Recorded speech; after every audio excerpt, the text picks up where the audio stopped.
Salut et bienvenue dans cette nouvelle vidéo. Aujourd'hui, je vous propose de continuer à explorer des problèmes particuliers de programmation et de mathématiques et on va s'intéresser spécifiquement aujourd'hui à la distance de Lefenstein.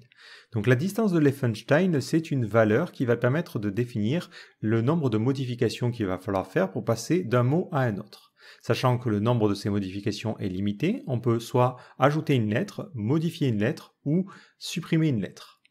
Alors on peut se dire quel est l'intérêt d'un tel système. Ça va être intéressant notamment par exemple pour la recherche. Quand vous tapez un mot, ça peut permettre de vérifier si l'utilisateur n'a pas fait une erreur de frappe. On peut trouver des mots proches pour pouvoir lui dire « Ah, est-ce que vous vouliez pas plutôt dire ça ?» Mais c'est aussi utilisé dans le milieu scientifique pour comparer par exemple deux segments d'ADN. Si on voit qu'il y a eu seulement une insertion, on peut imaginer qu'il y a une évolution d'un segment vers un autre. Alors pour vous montrer un petit exemple de cette distance, parce que même si c'est difficile à représenter d'un point de vue programmation, c'est assez facile finalement à faire d'un point de vue humain. Donc imaginons, j'aimerais bien passer du mot niche au mot chien. Comment ça va se passer? Donc d'abord, on voit que les premières lettres ne correspondent pas. Donc il faut que je commence par supprimer la lettre N. Donc ça va me donner le mot ish. Pareil, je vais supprimer la lettre I. On pourrait être tenté de dire, mais là, ce qu'il faudrait faire, c'est mettre cette lettre-là ici. Mais on n'a pas le droit d'interchanger des lettres. C'est important, dans cet algorithme-là, on ne peut pas faire ça. Donc là, on supprime le I. Ensuite, on va insérer un E. Et après, on va insérer un N. Donc la distance entre niche et chien, c'est 4, parce qu'il a fallu faire 4 modifications, à savoir 2 suppressions et 2 insertions, pour passer d'un mot à un autre. Si on prend deux mots qui sont un petit peu plus proches l'un de l'autre, par exemple, on essaie de passer de maison à maçon. Comment ça se passe? Donc la lettre M et A est à la même place, pas de problème. Le I, on va le transformer en CCDI, donc ça va donner ça. Et ensuite, le S qui est en trop, on va le supprimer et ça donne ça. Donc dans ce cadre-là, entre maison et maçon, on a une distance de Lefenstein de 2. Donc voilà pour le principe de cette valeur-là. Maintenant, la problématique, c'est comment on va résoudre ça de manière mathématique et comment on va faire résoudre ça à un ordinateur via un algorithme. Donc il y a une formule mathématique qui est directement fournie sur Wikipédia qui est assez... enfin, elle fait assez peur, on va pas se mentir quand on la voit pour la première fois, mais vous allez voir que le principe est finalement assez simple. Donc en fait, ce qu'on va faire, c'est qu'on va regarder des situations qui peuvent nous arriver au niveau des termes. Donc d'abord, la première situation, c'est la situation la plus simple, c'est que quand on compare deux chaînes de caractères, on remarque que la dernière lettre est identique. Donc si cette dernière lettre est identique, finalement, arriver à résoudre la distance qu'il y a entre maçon et maison, ça revient à calculer la distance qu'il existe entre maçon et maison. Parce que finalement, si on connaît la distance entre ces deux choses-là, vu que les deux dernières lettres correspondaient déjà, ben on a la même distance. Donc résoudre ce problème-là, c'est résoudre le sous-problème maçon et méso. Si on prend l'autre cas, qui est un petit peu plus pénible, lui, c'est chien et niche. Dans ce cas-là, on voit que le dernier caractère ne correspond pas. Donc là, on a trois situations qui peuvent arriver. C'est soit on doit faire un ajout, soit on doit faire une suppression, soit on doit faire une modification. Alors, ça veut dire qu'on a trois sous-problèmes que l'on peut résoudre. Donc d'abord, on est capable de passer de niche à CHIE.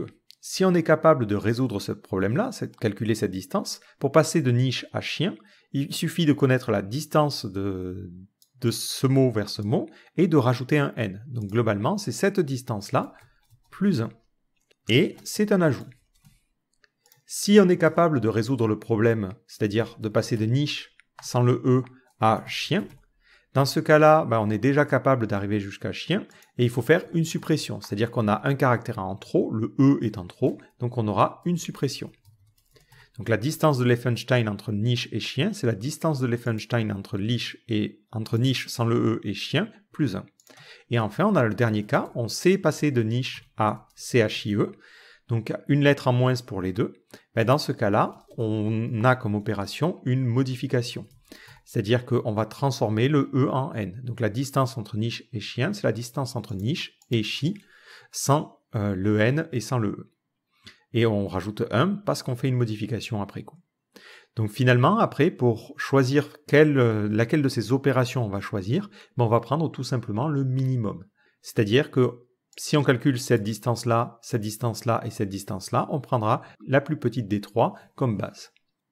Donc vous vous dites, ok, c'est bien sympa, mais ça ne résout pas vraiment mon problème, parce que ça voudrait dire que je vais être quand même obligé de faire le calcul de la distance entre niche et chien sans le n, et entre niche et chien sans le e ici, et ainsi de suite, et ainsi de suite. Et effectivement, on va devoir faire ça. Mais on a une petite astuce pour nous simplifier la vie et être capable de le faire à la main sans forcément nous embêter, c'est d'utiliser ce système de tableau. Donc ici, on aimerait bien passer du mot niche au mot chien. Donc la distance que l'on va calculer, elle va se trouver dans cette case-là. Mais pour trouver cette case-là, il faut trouver la distance qu'il existe par exemple entre chien et niche sans le e. Donc c'est-à-dire trouver cette distance et rajouter 1. Ou trouver cette distance ici, qui est la distance entre chi et niche sans le e, et rajouter 1. Ou trouver la distance entre niche et chien sans le n, et ensuite rajouter 1. Mais ces cases-là, on ne les connaît pas, donc au fur et à mesure, en fait, on va devoir remonter au tableau jusqu'à arriver aux cases qui sont initiales. L'avantage des cases initiales, c'est qu'elles sont simples à résoudre. Pour passer d'une chaîne de caractères vide à une chaîne de caractères vide, il faut 0. Donc on n'a aucune modification. Pour passer d'une chaîne de caractères vide à C, il faut une insertion. Pour passer d'une chaîne de caractères vide à CH, il faut 2 insertions, puis vous comprenez le principe. La première ligne va se remplir très simplement, et ça va être la même chose pour la première colonne. Pour passer de n à une chaîne de caractères vide, on a une suppression, de i à une chaîne de caractères vide, 2 suppressions, et ainsi de suite, ainsi de suite. Donc là, on est capable de résoudre rapidement le tableau. Maintenant, on va arriver à cette case-là. Pour remplir cette case-là, on est vraiment dans la situation où les deux lettres ne correspondent pas. Donc on est dans cette situation-là. On a déjà les distances des 3 autres cas autour. Donc il nous suffit de prendre la valeur minimale et de rajouter 1. C'est ce que l'on retrouve aussi dans cette formule mathématique. On prend le minimum des 3 cases qui sont autour. Et je vais continuer comme ça. Entre h et n, ce n'est pas la même chose, donc je prends le minimum et je rajoute 1. Entre i et n, pareil, je prends le minimum, je rajoute 1, je rajoute 1, je rajoute 1. Donc on va arriver ici à c et i. Donc pareil, ça ne correspond pas, je prends la valeur minimale, je rajoute 1. Je prends la valeur minimale, je rajoute 1. Donc attention, ici c'est 2. Et ensuite, j'arrive ici. Donc i et i correspondent. Donc ce que je vais faire, c'est que je vais résoudre le sous-problème qui est la distance entre ch et n. Et dans ce cas-là, c'est cette valeur que j'ai ici. Donc là, je vais mettre 2. Et on n'a pas d'ajout parce que c'est la même lettre. Donc là, pareil, E et I, ça ne correspond pas. Donc je prends la valeur minimale et je rajoute 1. Je prends la valeur minimale et je rajoute 1. Et je vais continuer comme ça. Avec ici, attention, le C qui correspond. Donc là, on prend la valeur qui est en diagonale et on met 2. Et on peut remplir ce tableau de manière complètement automatique sans forcément comprendre même l'algorithme derrière. Il suffit simplement d'analyser les cases que l'on a autour et de rajouter 1. Donc je continue à le faire ici. Donc là, on est 3. Le H correspond, donc 2. Donc là, on va avoir 3 parce que ça ne correspond pas. Là, on va avoir 4. Et là, on va avoir 4 encore une fois parce qu'on a le 3 ici. Donc on continue. Hop. Donc le E. Donc pour le E, ici, la valeur minimale, ça va être 4. La valeur minimale ici, ça va être 3. La valeur minimale, ça va être 3 encore une fois. Là, ici, on a une correspondance, donc on peut prendre directement la valeur que l'on a ici. Et là, on n'a pas de correspondance, donc on doit prendre la valeur minimale et on rajoute 1. Donc la distance entre niche et chien, elle est de 4, c'est exactement la même valeur que l'on avait tout à l'heure. Si on fait la même chose avec maison, donc on commence ici par remplir cette première ligne, donc ça fait 0, 1, 2, 3, 4, 5. Ici, on fait 1, 2, 3, 4, 5 et 6. Voilà. Je vais centrer ça et mettre tout ça en gras. Et vous pouvez essayer de le faire vous-même. Donc le M correspond, donc on prend la valeur diagonale, 0. Ensuite, ici, ça ne correspond pas, donc on va rajouter 1. Ensuite, ici, ça ne correspond pas, on prend la valeur minimale, 2, 3, 4 et 5. Donc ensuite, on continue. Le M et le A ne correspondent pas, on prend la valeur minimale, donc c'est 0 et on rajoute 1. Là, ça correspond, donc on va prendre la valeur ici, 0. Donc si on regarde, ça correspond vraiment à ce que l'on s'était dit tout à l'heure. Quand on avait regardé cet exemple-là, les deux premières lettres étant identiques, effectivement, on va avoir une distance de 0. Pour passer de MA à MA, il n'y a pas de modification. Donc ensuite, ici, on prend la valeur minimale. Hop. Donc là, on peut remplir quasiment de manière automatique. Donc on arrive à cette ligne-là. C'est là où on va commencer finalement à avoir nos premières différences. À aucun moment, ça va correspondre. Donc à chaque fois, on va prendre le minimum. 2, 1, 1, 2, 3 et 4. Pareil, je prends le minimum, 2, et je rajoute 1, ça fait 3. Là, ça va faire 2, là, ça va faire 2. Là, ça va faire 2 encore une fois. Au niveau du haut, ben, c'est le même caractère, donc là, je prends la diagonale, 2. Et ici, ce n'est pas le même caractère, donc ça va faire 3. À ce niveau-là, au niveau du n, ben, c'est pareil, ça ne donne pas le bon caractère, donc ça donnera 4 ici, 3 à ce niveau-là, 3 à ce niveau-là aussi, 3 ici, 3 ici, et vu que la lettre est identique finalement pour cette case-là, je prends la diagonale, ça me donne 2. Donc j'ai bien une distance de 2. Donc voilà comment on peut calculer la distance de Lefenstein avec ce principe-là. En fait, on va résoudre les sous-problèmes et jusqu'à arriver à notre problème final.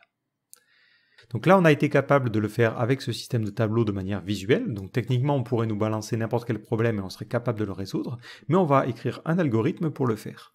L'avantage, c'est que cet algorithme ne va pas forcément avoir besoin d'être compliqué, il suffira simplement de faire un algorithme qui va remplir ce tableau avec les conditions que l'on a écrites. Donc on va l'écrire ici en JavaScript, j'ai déjà Node.js sur mon système, donc je vais supprimer ce que j'ai fait, ou à la limite le laisser si vous avez besoin de cette référence dans le README, et on va commencer par écrire un premier fichier que l'on va appeler lefenstein.js. À l'intérieur de ce fichier, on va exporter du coup notre fonction qui va permettre de faire le calcul de la distance. Donc là, attention à bien l'écrire. Donc on lui passera en premier paramètre une chaîne de caractères qui sera A et une autre chaîne de caractères qui sera B. Et ça nous retournera, donc pour l'instant on mettra 0, mais ça nous retournera la distance de Lefenstein entre ces deux mots. Histoire de vérifier que ça fonctionne, on va aller créer un nouveau fichier que l'on va appeler test.js et on va écrire des tests. C'est important pour ce genre d'algorithme, on ne veut pas simplement tester avec deux petites choses pour vérifier, on veut écrire des tests pour automatiser les cas. Donc là, on va créer une fonction qu'on va appeler test. Alors, je ne sais pas pourquoi il auto-transforme tout ce que j'écris, c'est un petit peu pénible. On va lui passer en premier une chaîne de caractères. Donc là, on va mettre distance de Lefenstein, comme ça. Et ensuite, on va lui passer une fonction qui va permettre de comparer. Alors, vous pouvez utiliser n'importe quel framework de test. Donc moi, je vais utiliser ici Ava. Et le principe, ça va être de lui dire, par exemple, j'aimerais bien que tu vérifies que la distance de Lefenstein entre le mot niche et le mot chien, c'est une distance de 4. Donc ça, je m'attends à ce que ça prenne la valeur 4. Pour exécuter ces tests, je vais installer cette librairie-là. Donc je vais faire un yarn init-y pour qu'il initialise le fichier package.json automatiquement. Je vais ensuite rajouter Ava comme dépendance. Donc je vais l'ajouter en tant que dépendance de développement, parce que je n'en ai pas besoin pour la prod. Et une fois que c'est installé, je peux lancer la commande npx ava-watch. Automatiquement, ça va trouver mon fichier test.js et ça va essayer d'exécuter les choses. Le seul petit problème que j'ai, c'est que mon fichier ici n'a pas précisé qu'on est de type module, donc il ne comprend pas le système d'import. Donc je vais lui préciser, je veux utiliser le système de module, et je vais modifier mon fichier de test, parce qu'il me dit ici qu'il n'arrive pas à s'en sortir, il ne trouve pas le fichier, donc je vais mettre l'extension, et je ne vais pas aussi oublier d'importer test depuis Ava. Donc si je sauvegarde maintenant, on voit que le test est bien exécuté et il me dit je m'attendais à obtenir une distance de 4 et j'ai eu une distance de 0. Donc il va falloir que j'écrive mon algorithme. Alors en JS, on n'a pas forcément la possibilité d'avoir une notation pour des tableaux multidimensionnels. Donc ce qu'on va faire, c'est qu'on va faire un tableau de tableau et ça va nous permettre de représenter ce tableau de taille 2. Donc ce tableau, on va l'appeler D. Ouais, j'ai pas forcément de nom particulier, comme distance. Et ensuite, on va créer deux constantes qui vont nous permettre de savoir où on se situe dans le tableau. Et ces constantes, on va les appeler I et J, afin d'être raccord avec ce qui est proposé dans l'algorithme original, donc dans la formule mathématique. Donc la première chose que l'on peut faire, c'est remplir cette fameuse première ligne et cette première colonne. Donc on va lui dire, pour I allant de 0, I étant strictement inférieur ou égal à la taille de la chaîne de caractères que l'on a passé en premier, et ensuite on fait I++. Donc là on va parcourir finalement cette première ligne ou cette première colonne. Donc ici je vais lui dire que D de I, donc ça veut dire D0, D1, D2, D3, D4 et ainsi de suite, à sa première valeur, j'aurai un tableau qui contiendra la valeur de I. Et tout de suite après, on va faire un petit console.log de D, pour que vous voyez un petit peu ce qui se déroule. Je ne sais pas si ça va être correctement affiché, mais voilà. Là, on a notre tableau. On a 0, 1, 2, 3, 4, 5. Et ensuite, on va faire la même chose pour les colonnes. Donc là, on va lui dire, pour j étant égal à 0, j strictement inférieur ou égal à la taille de la chaîne de caractères, j++. On aurait pu utiliser la même variable i, mais c'est pour se dire que j, ça va permettre de représenter la position par rapport à la chaîne B, et i, ça sera la position par rapport à la chaîne A. Ça permet de mieux séparer les choses. Ben là, ce que l'on va faire, c'est qu'on va prendre l'index 0, et on va lui dire, ben, j'aimerais bien que tu rajoutes à l'index qui correspondra à j, la valeur de j, comme ceci. Si j'essaie de relancer mon test, mais il va le faire automatiquement, voilà ce que l'on obtient. Donc on a notre première ligne qui fait 0, 1, 2, 3, 4, 5, et notre première colonne qui fait 0, 1, 2, 3, 4, 5. Maintenant, ce qu'il va falloir faire, c'est faire la partie algorithme, c'est-à-dire le parcours de ce tableau-là.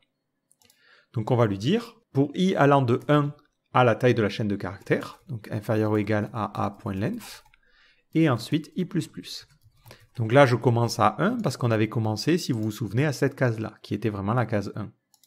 Ensuite, je vais avoir une autre boucle, donc pour j allant de 1 lui aussi, aj étant inférieur ou égal à la taille de la chaîne de caractères b, j++. Donc ça, c'est une double boucle qui va nous permettre de faire le parcours de notre tableau. Donc à l'intérieur, on pourrait écrire une condition pour pouvoir lui dire ah ben, si les deux lettres sont identiques, ben, je prends la valeur en diagonale, ou si on veut vraiment être fidèle à l'algorithme tel qu'il est écrit, on va devoir rajouter 1 aux différentes formules, sauf celle-là. Celle-là, on rajoute 1 seulement si les lettres sont différentes. Sinon, c'est ce qu'on disait, on prenait directement la valeur qui était dans la diagonale ici. Donc on va créer une constante qu'on va appeler cost, qui sera le coût en fait de cette modification. Et on va lui dire que si a de i-1 est égal à b de j-1, ben dans ce cas-là, ça veut dire qu'on a les mêmes lettres et le coût sera à 0. Sinon, il sera à 1. Maintenant, pour calculer la valeur que je vais avoir dans ma case qui correspondra à i, j, il faut que je trouve le minimum, donc on va utiliser la fonction mat.min, des différentes distances. Donc la première distance que je vais avoir, c'est i-1, et ensuite j. Et ça, je rajoute 1. C'est exactement ce que l'on a fait au niveau du tableau. Sinon, je prends i et je prends j-1, et je rajoute 1 aussi. Soit je prends la distance qu'il y avait à i-1 et j-1, et je rajoute 1 si les lettres étaient différentes, et je ne rajoute rien si les lettres n'étaient pas différentes. Donc là, je vais plutôt utiliser cette fameuse valeur du coût. Donc il va faire comme ça ce traitement, et automatiquement remplir le tableau. Une fois que ce tableau est complètement rempli, il me suffit à la fin de ma fonction de retourner la distance que j'ai à la fin de mon tableau, donc ça sera a.length, la taille de la chaîne de caractères, et b.length, la taille de la chaîne de caractères, au bout. Si maintenant je redescends un petit peu, on voit bien que le test a bien passé, donc ça fonctionne bien dans ce cas-là. Alors on va rajouter des cas, donc on va peut-être même créer une petite boucle pour aller plus vite. On va créer un tableau de tableaux. Donc là on va lui donner le mot de départ, le mot d'arrivée et ce que je m'attendais à obtenir. Et ensuite, on va faire la même chose, par exemple, pour le cas qu'on en avait testé, on veut passer de maison à maçon. Et là, on le sait nous, on avait déjà fait l'exemple, on s'attend à avoir une distance de 2. Maintenant, je vais lui dire de parcourir l'ensemble de ces valeurs-là. Et pour l'ensemble de ces valeurs-là, tu vas récupérer A, ensuite B, et la distance attendue. On va mettre expected. Donc on fait bien attention aux parenthèses, à ne pas s'y mélanger les pinceaux. On va utiliser notre fonction t.is. On va lui dire que la distance entre A et B, c'est la distance que l'on attend ici, comme ceci. Donc je sauvegarde, et ici j'ai bien un test qui passe. Si vous voulez pousser un petit peu plus loin, vous pouvez prendre un petit peu sur Internet, par exemple vous pouvez chercher des librairies un peu n'importe où, et vous allez tomber sur des exemples. Donc moi je vais vous copier ça, hop, on va mettre ça ici, voilà, on a tout ça, et on va le remplacer. Donc l'avantage c'est que c'est à chaque fois la même chose, donc il suffit hop, de mettre un crochet à ce niveau-là, et un crochet au bout, et on obtient ce résultat-là. Donc je resauvegarde, et là, les tests fonctionnent convenablement. Donc mon système de calcul de distance de Lefenstein fonctionne. Et là, on a mis en place un système qui est capable de calculer la distance de Lefenstein en JavaScript. Donc personnellement, je trouve que c'est un problème qui est super intéressant parce que quand on le dit, on se dit, bon ben nous, manuellement, on est capable de calculer cette distance assez facilement finalement. Et quand on essaie d'imaginer un algorithme pour le faire, ça paraît tout de suite hyper compliqué. Et finalement, la formule qui a été proposée et ce système de tableau permet de représenter le problème de manière beaucoup plus simple et d'arriver à en dériver un algorithme qui est finalement assez facile à écrire parce qu'il nous suffit d'imiter ce que l'on a fait nous en tant qu'humains lorsque l'on a rempli ce tableau-là. Donc si vous êtes intéressé par cet algorithme et que vous voulez pousser les choses un petit peu plus loin, il faut savoir qu'il existe d'autres implémentations et d'autres manières de faire cet algorithme, parce que finalement il a une complexité qui est assez importante. Plus votre chaîne de caractères va augmenter, plus il va y avoir d'opérations à effectuer. Donc si vous avez des comparaisons qui sont un petit peu longues à faire, ça fait beaucoup de calculs. Vous pouvez aussi rechercher sur, par exemple, NPM, vous cherchez Lefenstein, et vous allez tomber sur pas mal de cas. Et vous avez par exemple le Fast Lefenstein qui est une autre approche de ce calcul-là qui permet de faire quelque chose qui est un petit peu plus rapide. Enfin, vous avez aussi le Damerow-Lefenstein qui est un algorithme qui lui est un petit peu plus compliqué. Vous avez aussi la définition sur Wikipédia. Le principe en fait de la distance de Damerow-Lefenstein, c'est le même principe. On a l'insertion, la suppression et la modification d'un caractère, mais on a en plus une opération supplémentaire qui est la transposition de deux caractères adjacents. C'est-à-dire que finalement, si on a ici, dans le cadre de Lefenstein, AI qu'on veut convertir en IA, le problème, c'est que c'est une modification, le A que l'on transforme en I, et le I que l'on transforme en A. Donc, ça a un coût de 2. Alors que dans le cas de Damerow-Lefenstein, ça a un coût de 1 parce qu'on va pouvoir faire une permutation entre ces deux mots. Mais comme vous pouvez l'imaginer, ça rend l'algorithme aussi un petit peu plus compliqué. Mais si ça vous intéresse, vous pouvez essayer de l'écrire. Maintenant que vous êtes capable de comprendre ce genre de formule mathématique, parce que finalement, on va être toujours capable de remonter à l'étape initiale de la première ligne et la première colonne, qui aura nécessairement des valeurs 1, 2, 3, 4, 5, 6, ainsi de suite, ainsi de suite. Et après, il suffit d'écrire l'algorithme pour traduire ce genre de formule. Donc j'espère que cette vidéo vous a plu. Personnellement, je trouve ça super intéressant parce que c'est finalement des problématiques qui semblent pas forcément très compliqué au premier abord, juste calculer la différence entre deux mots, et finalement ça nous mène à des choses pas mal poussées, et c'est super intéressant de voir qu'il y a beaucoup de gens qui ont planché dessus, qui ont essayé de trouver des algorithmes, d'optimiser les choses, d'améliorer les trucs pour obtenir des résultats de plus en plus rapides et de plus en plus intéressants. Donc si vous avez d'autres idées d'algorithmes ou de choses que vous aimeriez bien voir expliquées, n'hésitez pas à poster un commentaire, ça peut permettre d'aiguiller de futurs contenus. Donc j'espère que ça vous a plu et je vous donne rendez-vous dans une prochaine vidéo. Ciao!